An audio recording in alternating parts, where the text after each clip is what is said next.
Last craze ಮಾತ್ರ super ಆಗಿತ್ತು. ನಾನು ಮಾತ್ರ ಎಂಜಾಯ್ ಮಾಡಿದ್ದೀನಿ, ನೀವು ಕೂಡ ಎಂಜಾಯ್ ಮಾಡಿರ್ತೀರ ಅಂತ ಅನ್ಕೊಂಡಿರ್ತೀನಿ. ಹೌದು, ಲಾಸ್ಟ್ ಏನಿನ್ನು 1 ರನ್ ಆಗಿದ್ರೆ ಟೈ ಆಗಿರ್ತಿತ್ತು, ಸೂಪರ್ ಆಗಿರ್ತಿತ್ತು, ಇನ್ನೂ ಮ್ಯಾಚ್ ಕ್ರೇಜ್ ಆಗ್ತಿತ್ತು. ಬಟ್ ಸ್ವಲ್ಪದ್ರಲ್ಲೇ ಮಿಸ್ ಆಯಿತು. ಹೌದು, ಲಾಸ್ಟ್ ಕೊನೆ ಅವರ್ ಹೇಗಿತ್ತು ಅಂತ ನೋಡ್ಕೊಬರೋಣ ಬನ್ನಿ. ಹೌದು, ಸ್ಟಾರ್ಟ್ ಕೊಟ್ಟಿದ್ರು ಫಸ್ಟ್ ಬಾಲೆಯ ಕರಣ್ ಶರ್ಮಾಗೆ ಪಾಯಿಂಟ್ ಅಲ್ಲಿ ಡೈರೆಕ್ಟ್ 6 ಹಾಕಿದ್ದಾರೆ. ಹೌದು, ಯಾಕಂತಂದ್ರೆ ನೀವು ಅಬ್ಸರ್ವ್ ಮಾಡಿದಿರ ಇಲ್ಲ ಗೊತ್ತಿಲ್ಲ, ಯಾಕಂದ್ರೆ ಸ್ಟಾರ್ಕ್ದು ಸ್ಪೀಡ್ ಇರೋದ್ರಿಂದ ನೀವು ಏನೇ ಒಂದು ಸ್ಟ್ರೆಂತ್ ಹಾಕಿದ್ರು ಕನೆಕ್ಟ್ ಟೈಮಿಂಗ್ ಆದ್ರೆ 6 ಹೋಗುತ್ತೆ. ಅದನ್ನೇ ಕರಣ್ ಶರ್ಮಾ ಕೂಡ ಆಗಿರೋದು, ಯಾಕಂದ್ರೆ ಅವ್ರ ಸ್ಟ್ರೋಕ್ ಕೂಡ ಚೆನ್ನಾಗಿತ್ತು ಆ ಶಾರ್ಟು. ಇನ್ನು ನಾನು 3 6 ಅಬ್ಸರ್ವ್ ಮಾಡಿ ನಾನು ತೋರಿಸ್ತೀನಿ. 3 6 ಕೂಡ ಆಫ್ ಸೈಡ್ ವೈಡ್ ಲೆಂತ್ ಅಲ್ಲಿ ಆಡಿಸಿದ್ದಾರೆ ಸ್ಟಾರ್ಕು.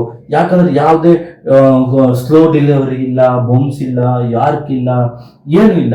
3 6 ಹೋಗಿರೋ ಬೋಲು ವೈಡ್ ಲೈನ್ ಅಲ್ಲೇ ಇದ್ದಿದ್ದು, ಸರಿಯಾಗಿ ಬ್ಯಾಟಿಗೆ ಸಿಕ್ತಿತ್ತು. ಅದು ಕನೆಕ್ಟ್ ಆದ್ರೂ ಎಡ್ಜ್ ಆಗಿದ್ರು ಕೂಡ 6 ಹೋಗೋ ಸಿಚುವೇಶನ್ ಇದ್ದಿದ್ದು. Crucial moment slow delivery important ಆಗುತ್ತೆ, ಯಾಕಂದ್ರೆ ಈ ಸ್ಪೀಡ್ ಆಗಿರೋ ವರ್ಕೌಟ್ ಆಗಲ್ಲ. ಇದು ನೋಡಿ, ಇದು 6 ಹೋಯ್ತು, ಫಸ್ಟ್ ಬಾಲ್ 6 ಹೋಯ್ತು. ಇನ್ನು 2ನೇ ಬಾಲಲ್ಲಿ ಕ್ಯಾಚ್ ಇತ್ತು. ಹೌದು, 2ನೇ ಬಾಲಲ್ಲಿ ಕ್ಲಿಯರ್ ಕ್ಯಾಚ್ ಆಗಿತ್ತು. ಬಟ್ ಕೀಪರು ನೆಲ ಟಚ್ ಮಾಡಿದ್ರಿಂದ ಅದು ನಾಟ್ ಔಟ್ ಆಯಿತು.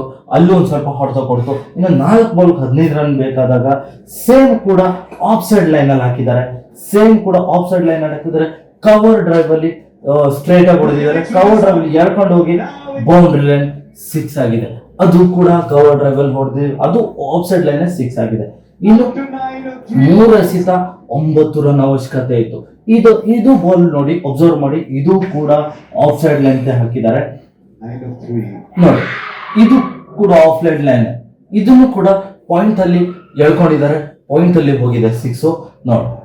ಇದು ಟೈಮಿಂಗ್ ಸ್ವಲ್ಪ ತಗರ 6 ಬ್ಯಾಕ್ ಟು ಬ್ಯಾಕ್ 6 ಹೊಡೆದರೆ 2 ಬಾಲಿಗೆ 3 ರನ್ ಬೇಕಿತ್ತು.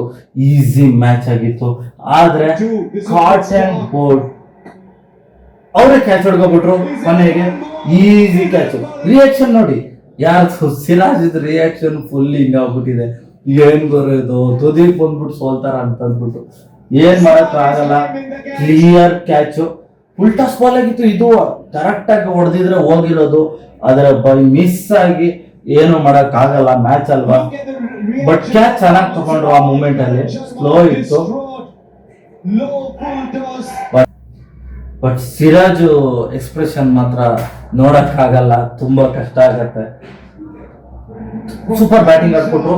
ಇನ್ನು ಲಾಸ್ಟ್ ಬಾಲ್ ಅಲ್ಲಿ 1 ಬಾಲಿಗೆ 3 ರನ್ ಬೇಕಿತ್ತು, ಕೊನೆ ಬಾಲ್.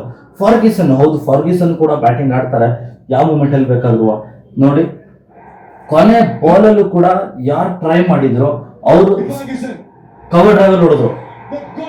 ಈಗ 2D ಓಡ್ಬೇಕು, ಅಷ್ಟರಲ್ಲಿ ಯಾರು ಸಾಲ್ಟ್ ಸೂಪರ್ ಆಗಿ ಸ್ಟಂಪ್ ರನ್ ಔಟ್ ಮಾಡಿದ್ದಾರೆ. ಕೊನೆ ಮೂಮೆಂಟ್ ಇಲ್ಲಿ ಥ್ರೋ ಕೂಡ ಖರಾಬು ಕೊಟ್ಟಿದ್ರು, ಆದ್ರೂ ಕೂಡ ಸಾಲ್ಟ್ ಉತ್ತಮವಾದ ಡೈ ಹೊಡೆದ್ಬಿಟ್ಟು ಕನೆಕ್ಟ್ ಮಾಡಿ ಕ್ಲೀನ್ ಔಟ್ ಆಗಿದೆ ನೋಡಿ. ಪೂರ್ತಿ ಔಟ್. ಏನ್ ಡೈ ಹೊಡೆದಿದ್ದಾರೆ ಗುರು. ಥ್ರೋ ಖರಾಬ್ ಆಗಿದ್ರು ಕೂಡ ಮಸ್ತ್ ಡೈ ಹೊಡೆದು ಲಾಸ್ಟ್ ಮೂಮೆಂಟ್ ಅಲ್ಲಿ ಟಚ್ ಮಾಡಿದ್ದಾರೆ. ಏನ್ ಹೇಳ್ಬೇಕು, RCB ಬ್ಯಾಡ್ ಲಕ್ ಇಲ್ಲ ಏನು. Finally RCB versus KKR 1 run ಇಂದ ಸೋಲನ್ನು ಅನುಭವಿಸಿದೆ RCB. ಇನ್ನಷ್ಟು ಮಾಹಿತಿನ ನಾನು ಕೊಡ್ತಾ ಹೋಗ್ತೀನಿ. ನಮ್ಮ ಕ್ರಿಕ್ ಸರ್ಕಲ್ ಕನ್ನಡನ ಸಬ್ಸ್ಕ್ರೈಬ್ ಮಾಡಿದಿರಲ್ಲ ಮತ್ತೆ ಸಬ್ಸ್ಕ್ರೈಬ್ ಮಾಡಿ. ಫೇಸ್ಬುಕ್ ಇನ್ಸ್ಟಾಗ್ರಾಮದಲ್ಲಿ ನಾನು ಇದ್ದೀನಿ, ಅದನ್ನು ಕೂಡ ಫಾಲೋ ಮಾಡಿ. ಮತ್ತೆ ಮುಂದಿನ ಪಂದ್ಯದ ವಿವರಕ್ಕಾಗಿ ಸಿಗೋಣ ಬನ್ನಿ. Thank you.